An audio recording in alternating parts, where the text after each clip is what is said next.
આખી ગીતાની અંદરથી 3 વસ્તુ એવી છે કે આખી ગીતા ન વાંચો ને તો આ 3 વાત જો યાદ રહે ને તો તમે ભગવદ્ ગીતા વાંચી છે ને તમારા જીવનની અંદર પાલન કરી છે.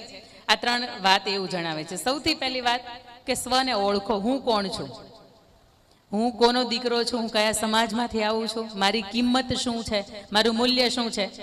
એક બાજુ દૂધની બોટલ હોય ને એક બાજુ ઘીની બોટલ હોય, સરખામણી થાય ન થાય ને?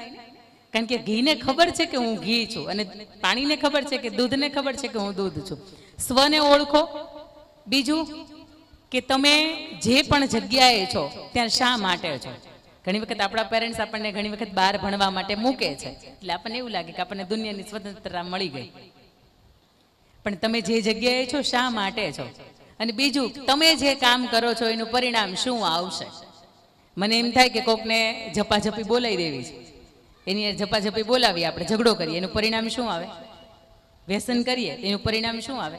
મોબાઈલની અંદર તમને કોઈને ખબર ન હોય એવી રીતે આપણા બાળકો છે એ કોઈ પણની સાથે XYZ ચેટિંગ થતું હોય તો એનું છેલ્લે પરિણામ શું આવે.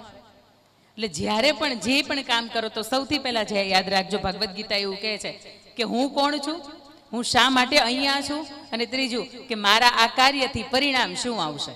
આ 3 બાબતનો વિચાર થાય ને એટલે તમારો અંતર આત્મા તો તમને રોકે જ કે આ ખોટું છે, તું આ ખોટું કરે છે, તારી બાપદાદાની, તારી પોતાની, તારા સમાજની કિંમત વધારે છે અને તારા આ કાર્યથી ભવિષ્યમાં તને તો ઠીક, તારા મા બાપને તો ઠીક, પણ આખા સમાજને કે આખા શહેરને લાંછન લાગી શકે છે. ભગવદ્ ગીતા કદાચ આખી વાંચો નહીં પણ માત્ર આ 3 સારની અંદર આપણે કહી શકીએ તો એ છે. પણ મહત્વની વાત તો એ છે કે દિલીપભાઈના આગ્રહથી અહીંયા તમારી વચ્ચે ઉપસ્થિત રહેવાનું થયું અને ઘણા સમયથી વાતચીત ચાલતી હતી. મને એવું હતું રક્ષાબંધન ભાઈ ઠેલાવી દે તો સારું, પણ છેલ્લે સરવાળે એમેય ખબર પડી કે ભગીરથ જયંતિ છે આજે.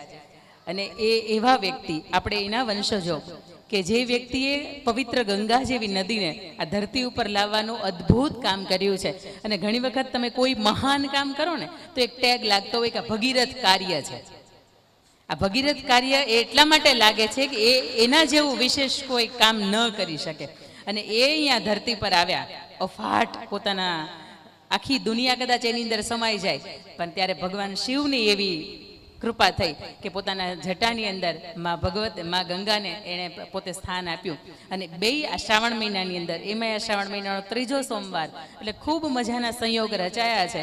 અને રક્ષાબંધન તો હમણાં બપોર 2 વાગે શરૂ થાય છે ને, એનો જે સંયોગ છે એટલે તમેનું અહીંયા બેઠા છો આપણને જરીકે ચિંતા નથી કે આપણા ભાઈનું રક્ષાબંધન આપણે કાંડે રાખડી બાંધ્યા વગરની વહી જશે એમ. એટલે એવી બિલકુલ ચિંતા ન કરવી. પણ અહીંયા જ્યારે તમારી મારી વચ્ચે આજે આ અદ્ભુત સંયોગ રચાયો છે ત્યારે ખૂબ મજાની વિદ્યાર્થી ઉત્કર્ષની મારે વાતો કરવી જ છે. પણ એ પહેલાં સવિશેષ મારે 6 એવા વ્યક્તિઓને વંદન કરવા છે કે જેના ઋણ આપણા જીવનની અંદર ખૂબ રહ્યા છે અને આપણે કદાચ એ ઋણને એટલા બધા ધ્યાને નથી લીધા. આપણે આજે જે કંઈ પણ છીએ દરેક 6 વ્યક્તિઓના એકાદા કોઈકને કોઈક સાનિધ્યથી છીએ. સૌથી પહેલા વંદન હું વ્હાઇટ મિલિટરી ફોજ એવો શબ્દ વાપરી શકું એ પૂજ્ય બા અને એ પૂજ્ય દાદાને કે જેણે આપણને શીખવી છે કે પરંપરા કોને કહેવાય, રીતિ રિવાજ કોને કહેવાય, સંસ્કૃતિ કોને કહેવાય, ચરિત્ર કોને કહેવાય, પહેરવેશ કોને કહેવાય. આ બધું જ જો શીખવું હોય તો એ આપણા આદરણીય બા અને આપણા આદરણીય દાદા નિવેદ કરવાના હોય, લાપસી ઝારવાની હોય, આપણે સુરાપુરા દાદાને શ્રીફળ વધેરવાના હોય. આજની જનરેશનને કાંઈ ખબર નથી પડતી, પણ આ બધી ત્યારે ખબર પડે કે જ્યારે આપણા ઘરની અંદર વડીલ હોય અને જે ઘરની અંદર વડીલ હોય ને એને વકીલને ત્યાં જવાની જરૂર ન પડતી હોય એવા પૂજ્ય આદરણીય બા અને દાદા અહીંયા બેઠા છે ને એક વખત તાળીઓના ગડગડાટથી એમની ઉપસ્થિતિને વધાવો. એના પછીના બીજા વંદન એ દરેક પિતાને કે જે ટાઢું ટિફિનનું ડબલું એટલા માટે ખાય છે કે એનો પરિવાર ગરમા ગરમ જમી શકે. એ 2 કલાક વધારે ઓવર ડ્યુટી એટલા માટે કરે છે કે એના બાળકો સારી શાળાની અંદર સારું શિક્ષણ મેળવી શકે. અને જગતના ચોકની અંદર હજારો વ્યક્તિઓની વચ્ચે એકલા ઊભું રહેવું હોય તો એની હાર્ટબીટ ન વધે, આ એટલા માટેની એની મહેનત છે.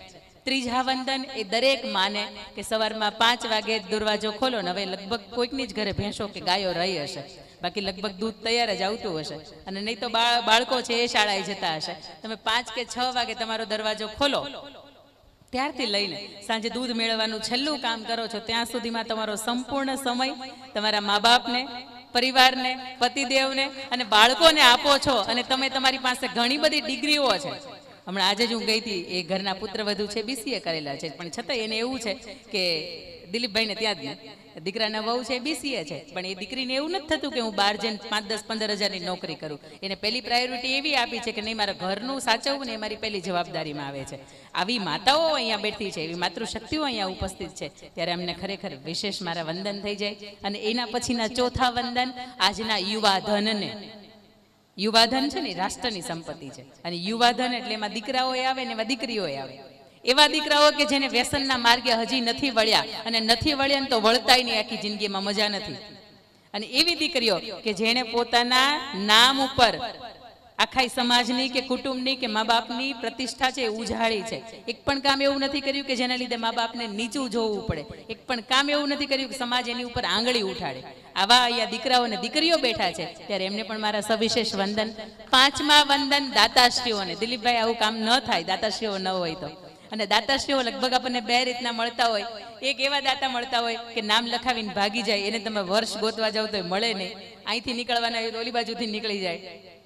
અને બીજા દાતાશ્રીઓ એવા હોય કે એને ખબર પડે કે અમારા સમાજ હિતનું કામ છે, અમારા ગામ હિતનું કામ છે, અને આમાં આપું ને તો ખીચડીની અંદર ઘી ગમે એટલું રેડાય તો એ છેલ્લે જાય તો ખીચડીમાં જ. તારો કે તેજસે ચંદ્ર છીપે નહીં, સૂરજ છીપે નહીં, બાદલ છાયો, રણે ચડ્યો રજપૂત છીપે નહીં, દાતા છીપે નહીં, માંગન આયો. આ દાતા હોય ને એને તમારે માંગવું ન પડે, દાતાને સામેથી ખબર પડી જાય કે અહીંયા મારે જરૂરિયાત છે ને મારે આપવાનું છે. આ પહેલો, બીજો ને ત્રીજો નંબર બાળકોનો આવ્યો, આપણે અહીંયા એને વધાવી શકીએ. એનું કારણ એ હતું કે કંઈક તમને આપવા જેવું હતું અમારી પાસે. અમારી પાસે કંઈક આપવા જેવું જ ન હોય તો અમે તમને શું વધાવીએ કયો. શીલ્ડ હતા, તમારા સરસ મજાના અહીંયા મેડલ હતા, તમને બેગ હતી. બેગ જ્યારે જ્યારે પણ તમે વાપરશો ને ત્યારે ત્યારે તમને યાદ આવશે કે નહીં, આ આપણું કંઈક સારું કાર્ય કર્યું હતું ને એનું પરિણામ છે. એટલે એવા દાદાશ્રીઓ પણ આપણી વચ્ચે ઉપસ્થિત છે કે જેને કંઈક એમ થાય છે કે મારા સમાજનું કામ છે અને મારે ભગવાને થોડુંક આપ્યું છે ને તો એમાંથી થોડુંક આપવું જોઈએ. આપણી ઘરે કોઈ પણ વ્યક્તિ પાણી માંગે તો આપણે ક્યારેય ના પાડીએ કે પાણી નથી એમ. આપણી ઘરે પહેલા હવારથી હવાર જ આવતું હોય, આપણી ભાઈ ભલે એક જ ગોળો ભર્યો હોય છતાંય આપણે ના નથી પાડતા. કેમ? આપણી પાસે એક ગોળો છે ને એમાંથી આપણને ખબર છે કે એક ગ્લાસ દેવામાં વાંધો નથી, તો આપણને હજારો હાથવાળાએ થોડુંક આપ્યું છે ને એમાંથી થોડુંક દેવામાં ક્યાંય વાંધો નથી. અને એના પછીના છઠ્ઠા વંદન આયોજક સમિતિને. દિલીપભાઈની ટીમ ઘણા સમયથી આ કામ કરી રહી છે. એક પણ જાતનો સ્વાર્થ નથી, એક પણ જાતની એની હોદ્દાની લાલચ નથી, પોતાના પરિવારને સમય નથી આપી શકાયો, અને સમાજ ઉત્કર્ષના, વિદ્યાર્થી ઉત્કર્ષના હિત માટેનો આ આજનો કાર્યક્રમ સફળ નીવડે એ માટેની એમની જે ટીમ છે, એમના મહેનત જે છે, એમને ખરેખર વંદન છે. એક વખત જોરદાર તાળીઓના ગડગડાટથી આ 6 વ્યક્તિને આપણે વધાવી લઈએ. પણ છતાંય દિલીપભાઈ, ઘણી વખત એવું બને કે તમે ગમે એટલું શ્રેષ્ઠ કરો, ગમે એટલું સારું કરો, છતાંય 2-5 વ્યક્તિઓ હોય કે જે દાળની અંદર આપણે એમ કહીએ ને કે કોસરું કાઢે, ગુજરાતી ભાષામાં, કાઠિયાવાડી ભાષામાં એ થાય. પણ કોઈ પણ વ્યક્તિના ધ્યાનમાં ન લેતા તમે સમાજ હિત માટે, ઉત્કર્ષ માટે, વિદ્યાર્થીઓના હિત માટે, વિદ્યાર્થીઓના જીવનની અંદર શિક્ષણની ક્યાંક કમી ન રહે એ માટે તમે મજાના આજે કામ કરી રહ્યા છો. ખરેખર એને દિલથી આ મંચ ઉપરથી અને શ્રાવણ મહિનાના પવિત્ર સોમવારે આ વાતને હું બિરદાવું છું કે ખૂબ ઓછા એવા સમાજ હોય કે જેને પોતાના પરિવાર સિવાય પોતાના આખા સમાજની ચિંતા હોય. ઘણી વખત એવું કહેતા હોય કે તમારી પાસે કોઈ પણ વ્યક્તિને નામ બનાવવું હોય ને એટલે તરત જ માર્કેટની અંદર આવી જાય, 2-5 લાખનું 10 લાખનું દાન કરી દે એટલે કોઈ પણ વ્યક્તિને વાહ વાહ કરે. અમુક જગ્યાએ તમે જાઓ ને એટલે એ પૂછે તમને કે આ મંદિર ચણવાનું છે, મારા નામની તકતી કેટલી ક્યારે લગાવશો તમે? કારણ કે ઘણાને આવો રસ હોય કે સમાજની અંદર પોતાનું નામ ઊંચું થાય. પણ ત્યારે મારે આ વાત ખાસ તમને કહેવી છે કે ભગવાને જો તમને થોડુંક આપ્યું હોય ને તમને એમ થાય કે મારે આપવું છે, તો સૌથી પહેલા આપણી આસપાસનું જે આપણું અંગત વર્તુળ છે કે જેની અંદર આપણો ભાઈ આવે, જેની અંદર આપણા બેન આવે, જેની અંદર આપણે ભાઈના દીકરાઓ આવતા હોય, જેની અંદર આપણા કાકા બાપા આવતા હોય, એમના જીવનની અંદર જો કોઈ સુખ દુઃખ હોય અને એના જીવનની અંદર એ દુઃખને તમે નિવારણ લાવી શકતા હોય તો તમે દુનિયાની શ્રેષ્ઠમાં શ્રેષ્ઠ સેવા છે ને એ કરી એવું કહેવાય. અને પછી વધે તો સમાજમાં અપાય, પછી વધે તો રાષ્ટ્રમાં અપાય, અને પછી જો તમારી પાસે પૈસા વધતા હોય તો દુનિયાને દેવાય. બાકી જો તમને દાન કરવાનું મન થાય અને તમારો ભાઈ દુઃખી થતો હોય તો સાહેબ એ દાન ક્યાંય લેખે લાગતું નથી. 2000 ની નોટ ધડ કરતી બદલી ગઈ ને એમ જેમ પછી એ પૈસાનું કોઈ કિંમત જ નથી રહેતી, કોઈ મૂલ્ય જ નથી રહેતું. અત્યારે હજી ઘણા 2000 ની નોટ સાચવી હોય ને તો અંદરથી એને અફસોસ થાય, કારણ કે જમા કરાવી દીધી હોત તો સારું હતી, પણ એ પોતાના માટે ક્યાંક સાચવી રાખી હતી. પણ આજનો વિષય, આજની વાત કંઈક એવી છે કે બાળકોની અંદર શિક્ષણનું પ્રમાણ વધે, બાળકોની અંદર અમુક દુરાચાર વૃત્તિ 12, 14, 16, 18 વર્ષની ઉંમરે આવે છે તો એ આપણાથી દૂર રહે. મને સૌથી ગમતી વાત એ હતી કે આજના સમાજની અંદર દુનિયા એવું કહેતી હશે કે સ્ત્રીઓ પુરુષોની વચ્ચે સુરક્ષિત નથી, અને આ વસ્તુના દાખલાઓ આપણને લગભગ 8-10 દિવસે, 15 દિવસે, 20 દિવસે મળતા હોય છે એ મીડિયાના માધ્યમથી. પણ આજે અહીંયા ઘણા બધા પુરુષો ઊભા હતા, એની વચ્ચે હું એકલી જ હતી, પણ મને અંદરથી ગર્વ થતો હતો કે એ બધા મારા ભાઈઓ જેવા છે, કારણ કે એ બધાની નજર એવી હતી કે મને અંદરથી સુરક્ષિત ફીલ થાય. આવો ગઈકાલના જે કોલકાતા ગર્લ રેપ કેસ છે, હમણાં 2000 થોડા દિવસથી આપણે ન્યૂઝની અંદર જોઈ રહ્યા છીએ, આ વાતની અંદર મેં ખાસ એ જ ભારણ આપ્યું હતું કે આજનો દિવસ એટલે રક્ષાબંધનનો દિવસ છે, ભાઈ બહેનનો દિવસ છે. બેન હંમેશા એવું કહેતી હોય કે લાવો લાવો લાવો, પણ આજે એક ભાઈને એ પણ વચન માગવાનું છે કે મારો ભાઈ, તું આજીવન એવો રહેજે કે દુનિયાની કોઈ પણ સ્ત્રી તારી સાથે 5 મિનિટ વાત કરતા પહેલા એને નજર નીચે ન રાખવી પડે. અને આવો એક પુરુષ તરીકે આપણે પણ એક આહવાન છે કે એવા બનીએ કે કોઈ પણ દુનિયાની સ્ત્રી તમને બેફિકર તમારી સાથે 2-5 મિનિટ વાત કરી શકે, તમને પૂછી શકે કે આ રસ્તો ક્યાં જાય. કારણ કે કોઈ પણ સ્ત્રી છે ને એને તમારું સત્તા, સંપત્તિ, તમારું રૂપ, અભિમાન, તમારું પદ, પ્રતિષ્ઠા કંઈ નથી જોતું, એને માત્ર તમારી પાસેથી સુરક્ષિત ભાવ જોઈએ છે. અને બહુ ગર્વની વાત છે કે આપણું અમરેલી એટલે એક વિશેષ કહી શકાય, કારણ કે ઘણાય સાહિત્ય રત્નો છે એ આપણામાંથી પાક્યા છે.